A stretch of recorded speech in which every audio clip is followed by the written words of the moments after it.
Parte 3. No prestes atención a los hombres detrás del telón. Detrás del trono hay algo más grande que el mismo rey.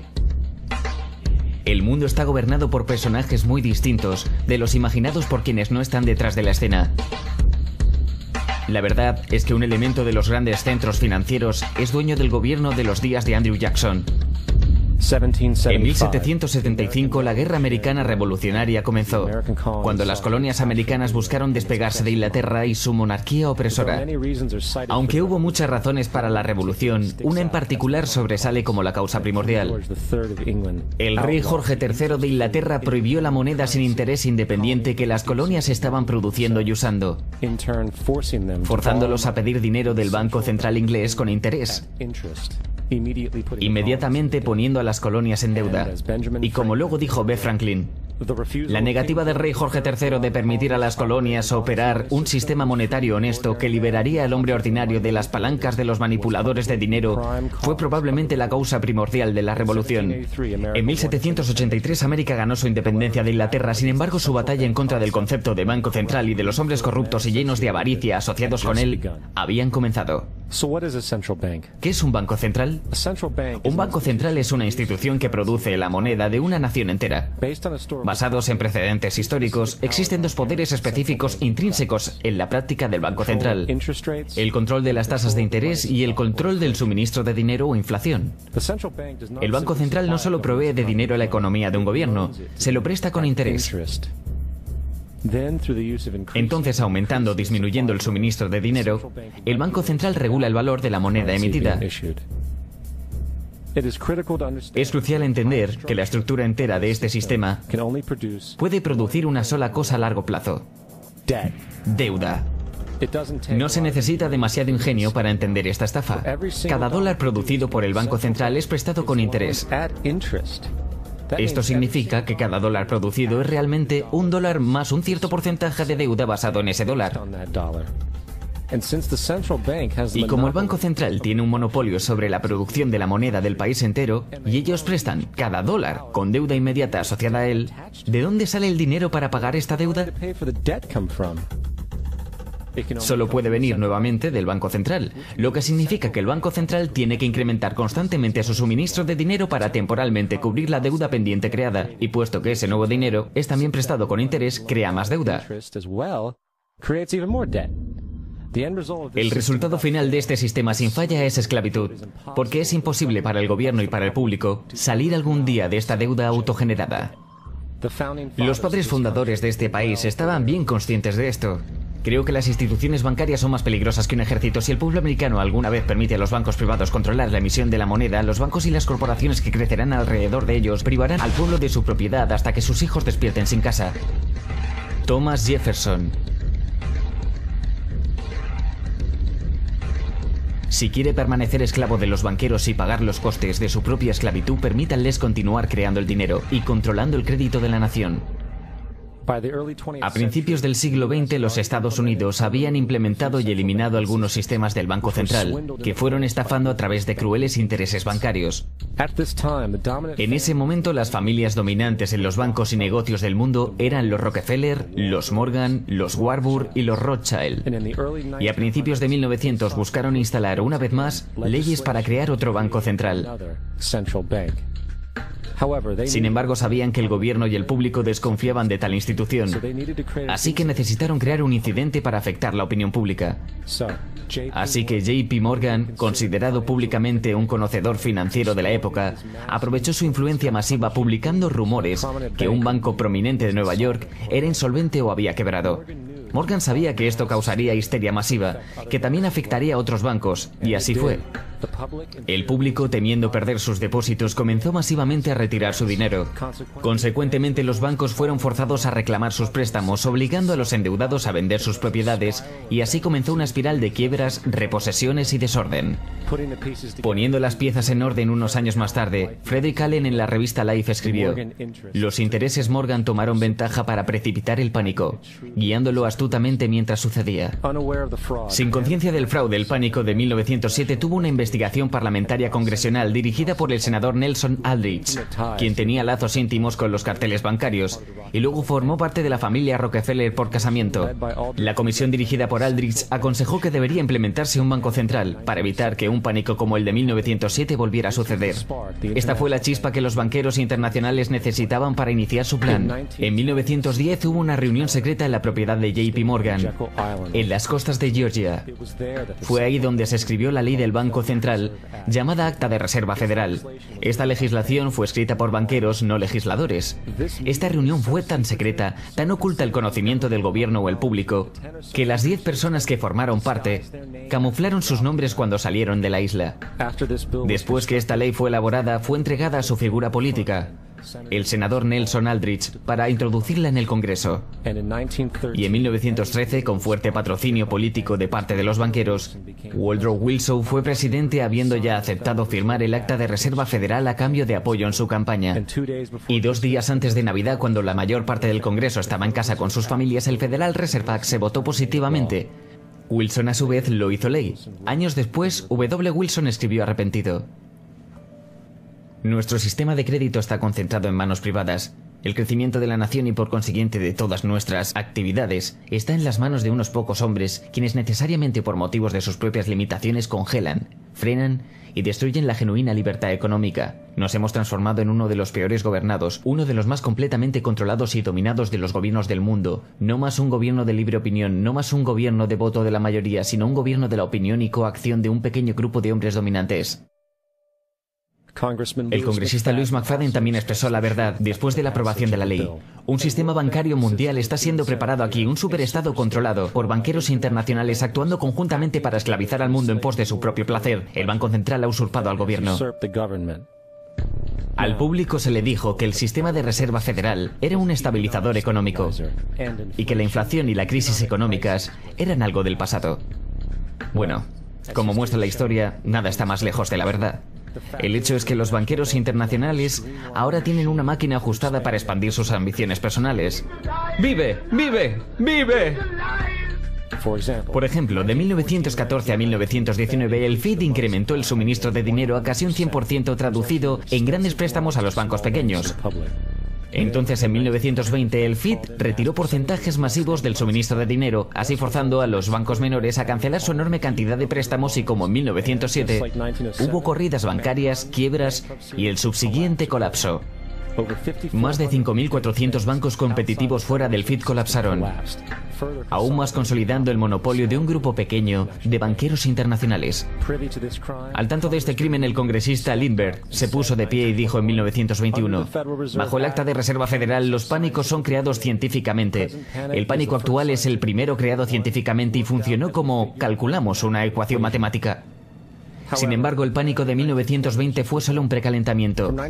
Del 21 al 29, el FED otra vez incrementó el suministro de dinero, otra vez resultando en grandes préstamos al público y los bancos. Había otro nuevo tipo de préstamo llamado préstamo margen en el mercado bursátil. Muy simple. Un préstamo margen le permitía al inversor pagar solo el 10% del precio de un título, con el otro 90% siendo prestado a través del corredor de bolsa. En otras palabras, una persona podía tener $1.000 en títulos solo pagando 100. Este método era muy popular en los años 20. Cuando todo el mundo parecía estar haciendo dinero en la bolsa. Sin embargo, este préstamo tenía una trampa. Podía ser pedido en cualquier momento y debía ser pagado en 24 horas. Esto se llama un pedido marginal, y el resultado de un pedido marginal es la venta del stock comprado con el préstamo. Entonces, unos meses antes de octubre del 29, J.D. Rockefeller, Bernard Baruch y otros conocedores silenciosamente se retiraron de la bolsa, y el 24 de octubre de 1919, los financieros de Nueva York, quienes entregaron los préstamos marginales, empezaron a pedirlos en masa. Esto provocó instantáneamente una venta masiva en el mercado, puesto que todos debían cubrir sus préstamos marginales. Esto disparó corridas masivas de bancos por la misma razón, a su vez colapsando 16.000 bancos, habilitando a los banqueros internacionales conspiradores a no solo comprar bancos rivales a descuento, sino también a comprar corporaciones completas por centavos de dólar. Fue el robo más grande de la historia americana. Pero eso no se detuvo ahí. En lugar de expandir el suministro de dinero para recuperar este colapso económico, el FED realmente lo redujo. alimentando una de las más grandes depresiones de la historia. Nuevamente enfadado, el congresista Louis McFadden, un viejo oponente del cartel bancario, comenzó a traer procedimientos de destitución contra el Federal Reserve Board, diciendo que la caída y la depresión fue una ocurrencia cuidadosamente planeada. Los banqueros internacionales buscaron traer una condición de desesperación para así ellos surgir como los dueños de todos nosotros. No es sorprendente que luego de 2 intentos de asesinato, McFadden fuera envenenado en un banquete antes de que pudiera comenzar con los procedimientos de destitución. Y ahora, habiendo reducido la sociedad a la miseria, los banqueros de la Reserva Federal decidieron que el patrón oro debía ser eliminado. Para hacer esto necesitaron obtener el oro remanente en el sistema, así que bajo la pretensión de ayudar a terminar con la depresión, se produjo la recuperación de oro en el 33. Bajo amenaza de prisión por 10 años, todos en América fueron exhortados a entregar todo el oro al tesoro esencial robando al público. A finales del 33 el patrón oro fue abolido. Si miras un billete de dólar antes del 1933, dice que es convertible en oro. Si miras un billete de dólar actual, dice que es moneda de curso legal, lo que significa que es apoyado por absolutamente nada. Es papel sin valor. Lo único que le da valor a nuestro dinero es cuanto hay en circulación. Por consiguiente, el poder para regular el suministro de dinero es también el poder de regular su valor, que también es el poder para poner economías y sociedades enteras de rodillas. Denme el control del suministro de dinero de una nación y no me importará quién haga sus leyes. Es importante entender claramente que la Reserva Federal es una corporación privada. Es tan federal como Federal Express. Hace sus propias pólizas y está virtualmente sin regulación del gobierno de los Estados Unidos. Es un banco privado que presta toda la moneda con interés al gobierno. Completamente consistente con el modelo de banco central fraudulento del que el país buscó escapar cuando declaró su independencia en la Guerra Revolucionaria Americana. Volviendo a 1913, el Acta de Reserva Federal no fue la única ley anticonstitucional que se mandó al Congreso. También mandaron el impuesto federal al ingreso. Vale la pena aclarar que la ignorancia del pueblo americano frente al impuesto federal al ingreso es un testamento de cuán entorpecida e inconsciente realmente la población americana. Para empezar, el impuesto federal al ingreso es completamente anticonstitucional, porque es un impuesto directo y no igualitario. Todos los impuestos directos deben ser igualitarios para ser legales según la Constitución. Segundo, el número requerido de estados para ratificar la enmienda para permitir el impuesto federal al ingreso nunca fue alcanzado, y esto ha sido citado incluso en la Corte de Casos Modernos.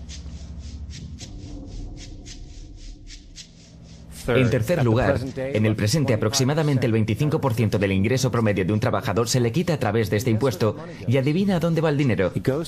Va a pagar el interés de la moneda producida por el fraudulento Banco de Reserva Federal. Un sistema que no debe existir en absoluto. El dinero que haces trabajando 3 meses del año va literalmente a los bolsillos de los banqueros internacionales, a los dueños del banco privado de la Reserva Federal. Y en cuarto lugar, aun con la afirmación fraudulenta del gobierno y la legalidad del impuesto al ingreso, no hay literalmente ningún estatuto ni ley en existencia que le requiera pagar este impuesto. Punto. Realmente esperaba que, por supuesto, hubiera una ley que pueda señalar en el libro de leyes que requiera que presentes el retorno del impuesto. Estuve en un punto donde no pude encontrar el estatuto que claramente haga a una persona culpable. Al menos no a mí o a la mayor parte de la gente que conozco, así que no tuve más remedio que renunciar. Basado en la investigación que hice a través del año 2000 y que aún estoy haciendo, no he encontrado esa ley.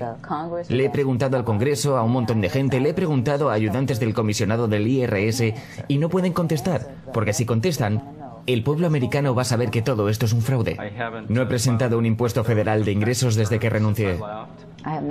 No he presentado un retorno de impuestos desde el 99. El impuesto al ingreso es nada menos que la esclavización del país entero. Ahora, con el control de la economía y el robo perpetuo de riqueza, es solo un lado del cubo de Rubik que los banqueros tienen en sus manos. La próxima herramienta para ganancia y control es la guerra. Desde el origen de la Reserva Federal en 1913, un número de grandes y pequeñas guerras han comenzado. Las 3 más pronunciadas fueron la Primera Guerra Mundial, la Segunda y Vietnam. Primera Guerra Mundial, en 1914. Las guerras europeas empezaron centradas alrededor de Inglaterra y Alemania. El pueblo americano no quería saber nada con la guerra. Y el presidente Wilson públicamente declaró la neutralidad. Sin embargo, bajo la superficie, la administración americana buscaba alguna excusa para poder entrar en guerra. En una notoria observación hecha por el secretario de Estado William Jennings, los grandes intereses bancarios estaban profundamente interesados en la guerra mundial debido a las oportunidades de grandes ganancias. Es importante entender que la cosa más lucrativa que puede ocurrir a los banqueros internacionales es la guerra, porque obliga a un país a pedir aún más dinero al Banco de la Reserva Federal con interés. El asesor principal y mentor de W. Wilson era el coronel Edward House, un hombre de conexiones íntimas con los banqueros internacionales que querían entrar en la guerra. En una conversación documentada entre el coronel House, asesor de Wilson, Sir Edward Grey, el secretario exterior de Inglaterra, sobre cómo hacer que América entre en guerra, Grey preguntó: ¿qué harían los americanos si los alemanes hundieran un crucero con pasajeros americanos a bordo? House respondió: creo que una llamarada de indignación barrería a los Estados Unidos y eso por sí mismo sería suficiente para llevarnos a la guerra. Así que el 7 de mayo de 1915, bajo esencialmente sugerencia de Sir Edward Grey, un barco llamado el Lusitania fue enviado intencionalmente a aguas controladas por Alemania, donde se sabía que había barcos militares alemanes. Y como es de esperarse, barcos o alemanes torpedearon el barco haciendo explotar municiones almacenadas, matando a 1.200 personas. Para entender mejor la naturaleza intencional de esta conspiración, la embajada alemana de hecho colocó avisos en el New York Times diciendo a la gente que si abordaban el Lusitania lo hicieran a su propio riesgo, porque pasaría navegando de América a Alemania a través de la zona de guerra y sería propenso a ser destruido. De hecho, y como fue anticipado, el hundimiento del Lusitania causó una ola de ira frente a la población americana y América entró en la guerra poco después. La Primera Guerra Mundial causó casi 400.000 muertes americanas. J.D. Rockefeller ganó alrededor de 200 millones de dólares. Sin mencionar que la guerra costó alrededor de 30.000 millones de dólares para los americanos, la mayor parte fue pedida al Banco de la Reserva Federal con interés, expandiendo aún más las ganancias de los banqueros internacionales. Segunda Guerra Mundial. El 7 de diciembre del 41, Japón atacó a la flota americana en Pearl Harbor, provocando nuestra entrada en la guerra. El presidente Franklin D. Roosevelt declaró que el ataque fue un día que vivirá en la infamia. Un día de infamia, seguramente, pero no por el supuesto ataque sorpresa de Pearl Harbor. Después de 60 años de información saliendo, está claro que no solo el ataque sobre Pearl Harbor era conocido semanas antes, fue deseado y provocado. Roosevelt, en cuya familia habían sido banqueros desde el siglo XVIII, cuyo tío Freddy, que estuvo en la Junta de la Reserva Federal original, estaba muy a favor de los intereses de los banqueros internacionales, y el interés era entrar en la guerra. Y como hemos visto, nada es más beneficioso para los banqueros internacionales que la guerra. En una entrada en el jornal del secretario de Guerra Roosevelt, Henry Stimon, fechada el 25 de noviembre del 41, él documentó una conversación que tuvo con Roosevelt. La cuestión era cómo los manipularíamos para que hagan el primer disparo. Era deseable asegurarse de que los japoneses fueran los que hicieran esto, para que no hubiera dudas de quiénes eran los agresores. En los meses que predecieron al ataque de Pearl Harbor, Roosevelt hizo todo lo posible para enojar a los japoneses, mostrando una postura de agresión. Él detuvo todas las importaciones japonesas de petróleo americano, congeló todos los bienes japoneses en los Estados Unidos, hizo públicos préstamos a la China nacionalista y entregó ayuda militar a los ingleses, ambos enemigos de Japón en la guerra, que dicho sea de paso viola las reglas de guerra internacional.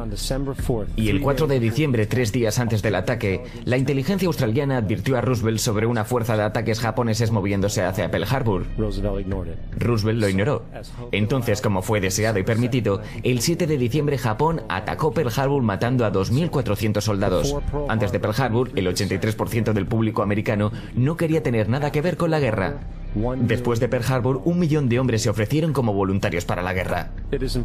Es importante destacar que la guerra de la Alemania nazi era ampliamente apoyada por dos organizaciones, una de las cuales era llamada E.G. Farben. E.G. Farben produjo el 84% de los explosivos y aún el Zyklon B usado en los campos de concentración para matar a millones de personas. Uno de los socios no conocidos de E.G. Farben fue Standard Oil Company de J.D. Rockefeller en América. De hecho, la Fuerza Aérea Alemana no podía operar sin un aditivo especial creado por por Standard Oil de Rockefeller. El drástico bombardeo alemán de Londres, por ejemplo, fue posible por una venta de $20 millones de combustible a Lee Farben por Standard Oil Company de Rockefeller. Este es solo un pequeño ejemplo de cómo empresas americanas solventaron ambos lados de la Segunda Guerra Mundial. Una de las otras organizaciones traidoras que vale la pena nombrar es la Union Banking Corporation de New York. No solo financió numerosos aspectos del ascenso al poder de Hitler, junto con materiales reales durante la guerra, era también un banco para lavar dinero nazi. Esto fue eventualmente descubierto por tener millones de dólares de dinero nazi en sus bóvedas. La Union Banking Corporation de Nueva York fue eventualmente congelada por violación de la ley de negociación con el enemigo. ¿Adivina quién era el director y vicepresidente del Union Bank? Prescott Bush, el abuelo de nuestro presidente actual y, por supuesto, el padre de nuestro presidente anterior. Ten esto en mente cuando consideres las disposiciones morales y políticas de la familia Bush. Vietnam. La declaración oficial de guerra de los Estados Unidos sobre Vietnam del Norte en el 64 fue después de un supuesto incidente involucrando barcos destructores americanos siendo atacados por barcos PT de Vietnam del Norte en el Golfo de Tonkin. Esto fue conocido como el incidente del Golfo de Tonkin. Esta única situación fue el pretexto catalítico para el despliegue masivo de tropas y guerras completa. Sin embargo, hay un problema. El ataque contra los destructores americanos por los botes PT vietnamitas nunca sucedió. Fue una farsa para tener una excusa y entrar en guerra. El anterior secretario de Defensa Robert McNamara dijo años antes que el incidente del Golfo de Tonkin fue un error, mientras muchos otros oficiales han hecho público que fue una farsa propaganda, una completa mentira. Una vez en guerra fue un negocio, como siempre. En octubre del 66 el presidente Lyndon Johnson levantó las restricciones comerciales en el bloque soviético sabiendo muy bien que los rusos estaban suministrando hasta un 80% del material de guerra a los norvietnamitas. Seguidamente los intereses de Rockefeller financiaron fábricas en la Unión Soviética que los rusos usaron para fabricar equipamiento militar y enviarlo a Vietnam del Norte. Sin embargo, la financiación de ambos lados del conflicto era solo una cara de la moneda. En el 85 las reglas de compromiso de Vietnam fueron desclasificadas.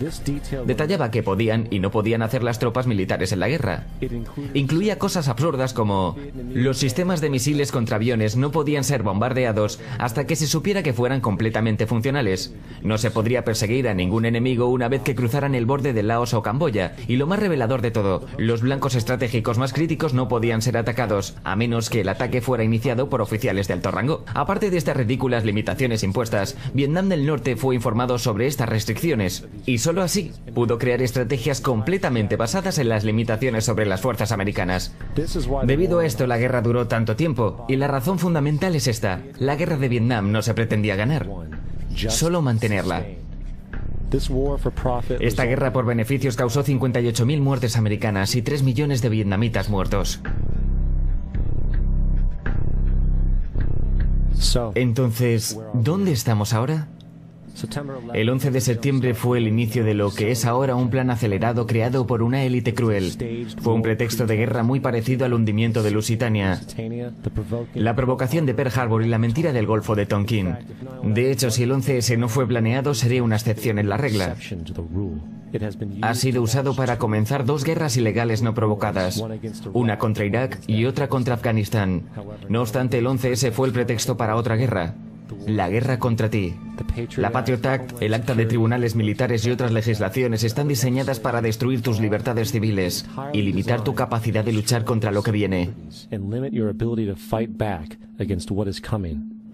Actualmente en los Estados Unidos, sin previo aviso a la mayoría de americanos con el cerebro lavado, tu casa puede ser registrada sin una orden, sin estar tú en ella. También pueden arrestarte sin decirte los cargos. Detención indefinida sin acceso a un abogado y siendo legalmente torturado. Todo bajo la sospecha de que podría ser un terrorista. Si necesitas un cuadro ilustrativo de lo que está sucediendo en este país, veamos cómo la historia se repite a sí misma.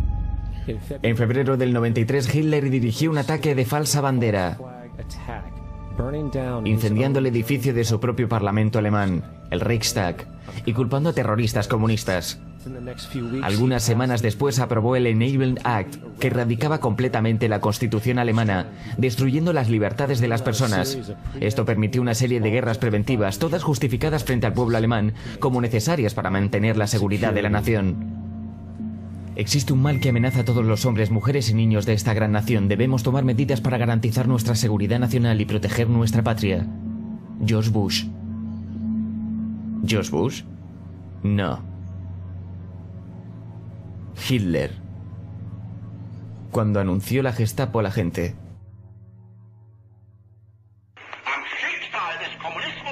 Las cuestiones del comunismo y sus organizaciones de fachada no deberían ensombrecer los hechos. Nuestro enemigo es una red radical de terroristas y todos los gobiernos que lo apoyan. Es hora de despertar. La gente en el poder hace lo que sea necesario para asegurarse de que estés continuamente confundido y manipulado.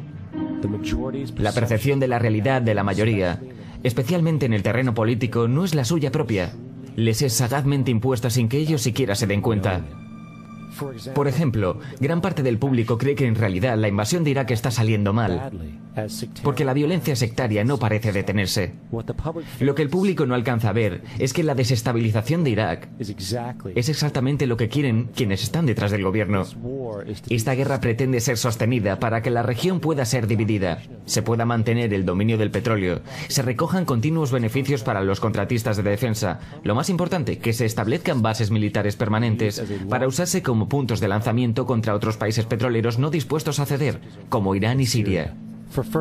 Para entender mejor que la guerra civil y la desestabilización es puramente intencional, en 2005 dos comandos ingleses SAS fueron arrestados por la policía iraquí, tras haber sido capturados conduciendo un coche, disparando a civiles mientras iban vestidos como árabes. Después de ser arrestados y encerrados en la cárcel de Basora, el ejército británico requirió que soltaran a sus hombres inmediatamente, cual el gobierno de Basora se negó. Tanques ingleses irrumpieron y sacaron a los hombres de la prisión de Basora. Si quieres destruir una zona, ¿cómo lo haces? Hay dos maneras. Puedes ir y bombardearla, pero no es muy eficiente. Lo que haces es tratar que la gente de la zona se mate entre ellos y destruyan su propio territorio, sus propias granjas. Y es lo que se ha hecho en esa zona. La manera que destruyes un oponente es hacer que se destruya a sí mismo, dividiendo sus filas contra ellos mismos. Entonces ayudas a ambos lados. Tienes agentes en ambos lados inflamando ambos bandos y se exterminan entre ellos. Y ya es hora que algunos de nosotros despertemos a esta realidad. Que entendamos que la gente que trata de mantener imperios y crear imperios lo hacen manipulando a la gente que tratan de conquistar.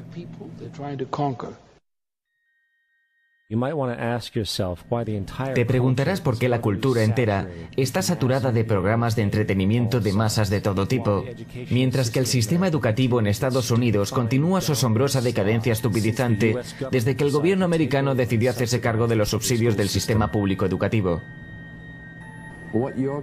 Tu gobierno consigue lo que paga. Cuando entendamos eso, entonces miraremos a las instituciones educativas financiadas por el gobierno y veremos el tipo de estudiante y el tipo de educación que se está produciendo con estas escuelas financiadas por el gobierno. La lógica te dirá que si lo que sale de esas escuelas no está de acuerdo con lo que el Estado y el gobierno federal querían, entonces se debería cambiar. La idea es que el gobierno obtiene lo que pidió. No quieren que tus hijos sean educados. No quieren que pienses demasiado. Este es el porqué de nuestro país y nuestro mundo han sido prolíficos en entretenimientos, medios de comunicación de masas, espectáculos televisivos, parques de atracciones, drogas, alcohol y todo tipo de distracciones para mantener la mente humana entretenida. Así no te metes en el camino de la gente importante por pensar demasiado. Mejor despierta y entiende que hay gente que está guiando tu vida. Y tú ni siquiera lo sabes. Estamos en serios problemas. Porque ustedes y otros 62 millones de americanos están escuchándome ahora mismo. Porque menos del 3% de ustedes leen libros. Porque menos del 15% de ustedes lee la prensa. Porque la única verdad que conocen es lo que reciben a través de esta pantalla. Ahora mismo hay una generación entera que nunca conoció nada que no haya salido de esta pantalla. Esta pantalla es el Evangelio. La última revelación. Esta pantalla puede crear o quitar presidentes, papas, primeros ministros. Esta pantalla es la fuerza más fantástica de este mundo sin Dios. Y tiembla si alguna vez cayera en las manos de la gente equivocada. Y cuando la compañía más grande del mundo controla la más fantástica fuerza propagandística de este mundo sin Dios, ¿quién sabe qué mierda se venderá como si fuera verdad en esta red? Así que escúchenme, escúchenme. La televisión no es la verdad. La televisión es solo un parque de atracciones. Es un circo, un carnaval, una tropa de acróbatas ambulantes. Narradores de historias, bailarines, cantantes, malabaristas, bichos raros, domadores de leones y jugadores de fútbol. Estamos en el negocio de matar el aburrimiento, pero ustedes se sientan ahí día tras día, noche tras noche. Todas las edades, colores, creencias, somos todo lo que ustedes conocen. Están empezando a creer las ilusiones que estamos haciendo aquí. Están empezando a pensar que esta pantalla es la realidad y que sus vidas son irreales. Ustedes hacen lo que esta pantalla les dice. Se visten como en esta pantalla, comen como en esta pantalla, educan a sus hijos como en esta pantalla y hasta piensan como les dicen. Esto es una locura masiva, están locos. En nombre de Dios, ustedes son lo real. Nosotros somos la ilusión. Lo último que los hombres detrás del telón quieren es un público consciente e informado capaz de tener pensamiento crítico. Por eso un continuo y fraudulento modelo psicológico es emitido vía religión, medios masivos y el sistema educativo. Buscan mantenerte en una distraída burbuja inocente y la jugada les está saliendo condenadamente bien. En 2005 se hizo un acuerdo entre Canadá, México y Estados Unidos. Este acuerdo, sin haberse anunciado al público, sin ser regulado por el Congreso, fusiona a los Estados Unidos, Canadá y México en una entidad, borrando todas las fronteras. Se le llama Unión Norteamericana. Quizá te preguntarás por qué nunca has escuchado hablar de esto. De hecho, solo hay un periodista de las grandes cadenas que han estado al tanto de este tema y ha tenido el coraje de cubrir este asunto. La política de fronteras abiertas de la administración Bush y su decisión de ignorar la imposición de las leyes inmigratorias de este país es parte de un plan más amplio. El presidente Bush firmó un acuerdo oficial que acabará con los Estados Unidos tal como los conocemos y dio ese paso sin la aprobación del Congreso. Ni del pueblo, ni de los Estados Unidos. Es un trato del que pocos han escuchado hablar. Fue hecho por muy poca gente, en la cima más alta, en beneficio de la clase inversora. Pero la gente de clase trabajadora, políticos de todo nuestro país, desde comunidades y ciudades, no saben nada sobre esto. Esto no es ningún trato comercial, es la eliminación total de soberanía de estos países, que también causará la aparición de una nueva moneda llamada el amero. Aparte de todo eso, pienso que quieren que la gente se centre en el dólar y no se fije en el amero. Eso es algo de lo que nadie está hablando y creo que va a tener un gran impacto en la vida de todos. En Canadá, en Estados Unidos y en México. El amero es la moneda propuesta para la comunidad norteamericana, que está siendo desarrollada en este momento entre Canadá, Estados Unidos y México, para hacer una comunidad sin fronteras muy similar a la Unión Europea. El dólar canadiense y el peso mexicano serán reemplazados por el armero. Para cubrir con este acuerdo, la Constitución americana finalmente será abolida. Sería de esperar que una situación como esta estaría en la portada de los principales periódicos.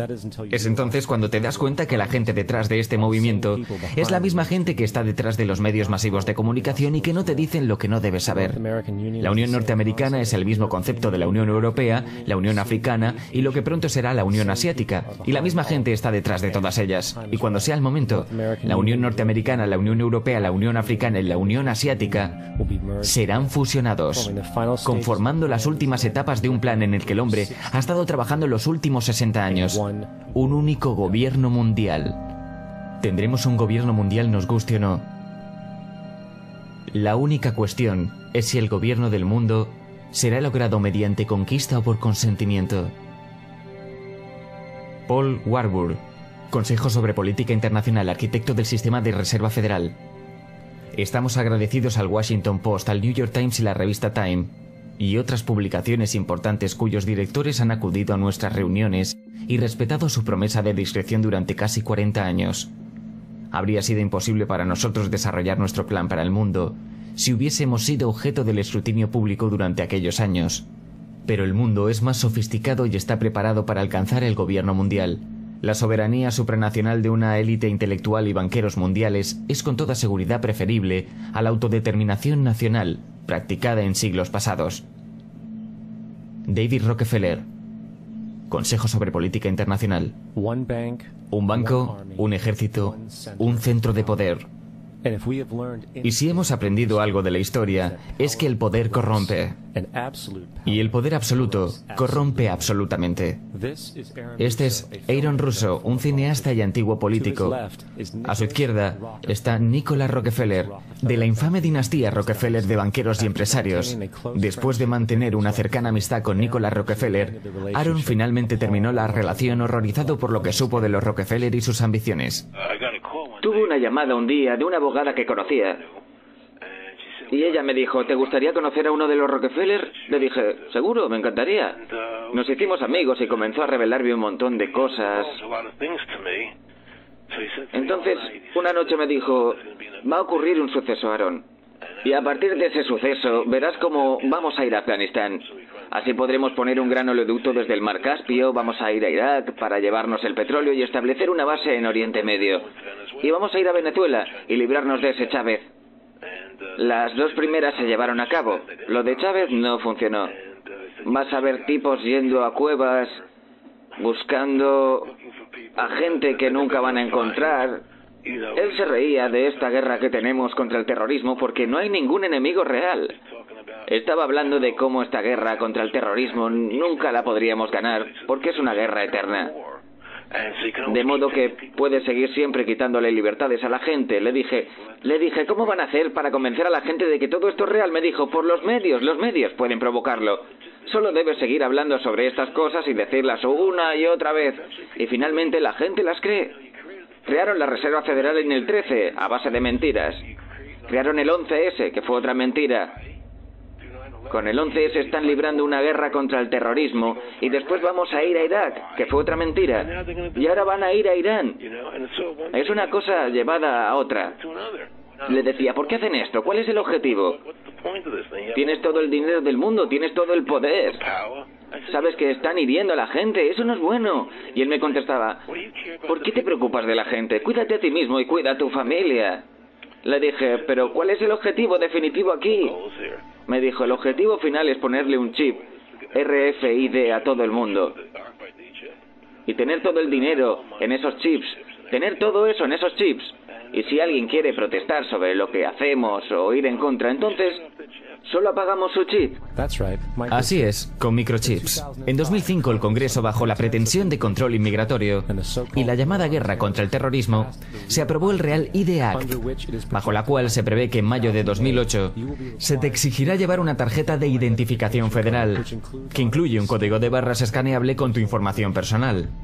Sin embargo, este código de barras es solo un paso intermedio antes de que la tarjeta sea equipada con un módulo de seguimiento RFID, que usará radiofrecuencia para seguir todos los movimientos en este planeta.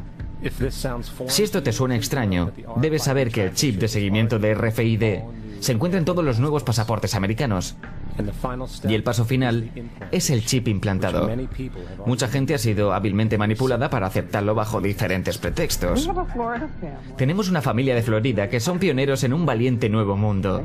Han sido voluntarios en ser los primeros en tener microchips con dispositivos de identificación, implantados en sus propios cuerpos. Después del 11S estaba muy preocupada por la seguridad de mi familia. No me importaría tener algo implantado permanentemente en mi brazo, que me identificara. Al final, todos estarán encerrados en una red monitorizada de control, donde cada acción que realices será documentada. Y si te sales de la línea, apagarán tu chip. Y desde ese punto, cada aspecto de la sociedad girará alrededor de interacciones con estos chips. Esta es la imagen del futuro si abres los ojos para verla. Una economía mundial centralizada, donde los movimientos y las transacciones de todos son seguidas y monitorizadas. Todos los derechos eliminados. Y el aspecto más increíble: estos elementos totalitarios no serán impuestos sobre la gente. La gente los pedirá, ya que la manipulación de la sociedad a través de la generación del miedo y de la división ha separado al ser humano de su sentido de poder y de realidad. Un proceso que no ha ocurrido por siglos, sino milenios. Religión, patriotismo, raza, riqueza, clase y cada forma de identificación arbitraria, separatista así concebida ha servido para crear una población controlada, fácilmente moldeable en las manos de unos pocos. Dividir y conquistar es el lema. Y mientras la gente continúe viéndose como separado de los demás, se prestan a sí mismos para ser completamente esclavizados. Los hombres detrás del telón saben esto y también saben que si la gente se da cuenta de la verdad, de su relación con la naturaleza y la verdad de su poder personal, todo el zeitgeist fabricado con el que se alimentan caerá como un castillo de naipes.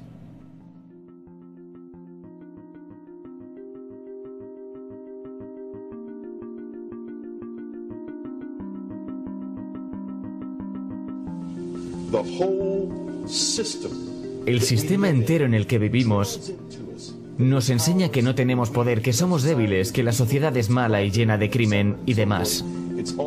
Eso es todo una enorme mentira. Somos poderosos, poderosas, hermosos, hermosas, extraordinarios y extraordinarias. No hay razón para que no entiendas quiénes somos en verdad, hacia dónde vamos. No hay razón para que las personas no alcancen todo su potencial. Somos seres increíblemente poderosos. Creo que pasé 30 años de mi vida, los primeros 30 años, tratando de convertirme en algo. Quería ser bueno haciendo cosas, quería ser bueno en tenis, en la escuela, en las notas. Y todo lo veía desde esa perspectiva. No estoy de acuerdo de la manera en que soy, pero sí soy bueno haciendo cosas. Por fin me di cuenta de que entendía este juego mal, porque el juego era descubrir quién era yo.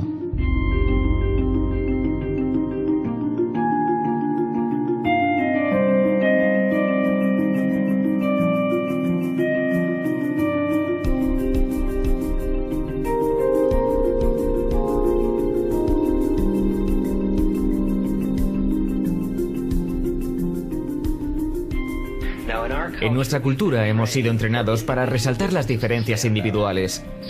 Si te fijas en cada persona, lo que inmediatamente ves es que es más inteligente, más tonto, más viejo, más joven, más rico, más pobre. Y hacemos estas distinciones dimensionales y las ponemos en categorías.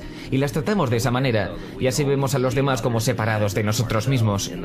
Las maneras en que estamos separados.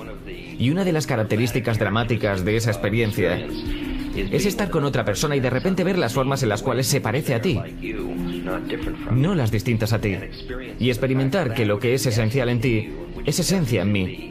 Es lo importante, entender que no existe el otro. Es todo uno. Yo no nací rico y acomodado, nací siendo un ser humano. Entonces aprendí esta historia de quién soy, si soy bueno o malo, resolutivo o no. Todo eso se aprende durante el camino. Cuando el poder del amor prevalezca sobre el amor al poder, el mundo conocerá la paz.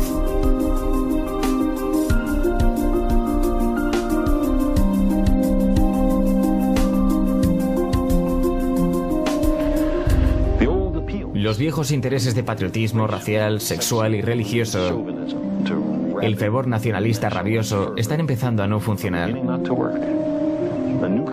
Una nueva conciencia se está desarrollando que ve la Tierra como un solo organismo y reconoce que un organismo en guerra consigo mismo está condenado.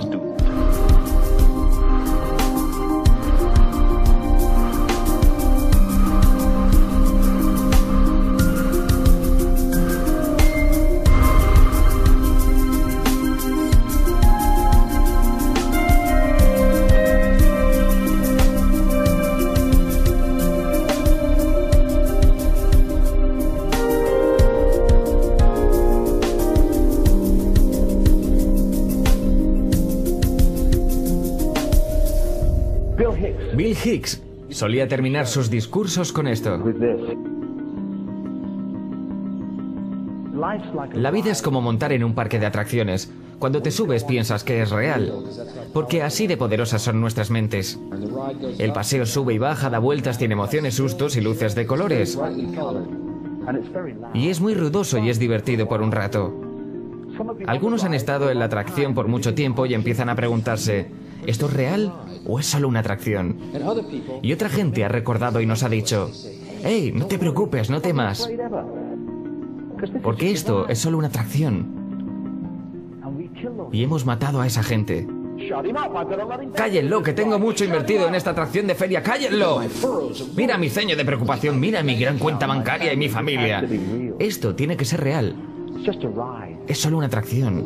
Pero siempre matamos a esos tipos buenos que dicen, ¿pero no se da cuenta? Y dejamos a los demonios que campen libres. Pero no importa porque es solo una atracción y podemos cambiarlo todo cuando queramos. Es solo una decisión. No sobre el esfuerzo, el trabajo, el empleo o ahorrar dinero. Solo una decisión ahora mismo. Entre el miedo y el amor.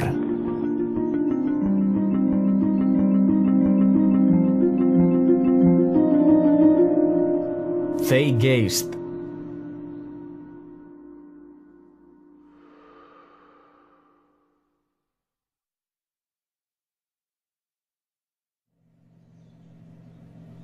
La revolución es ahora.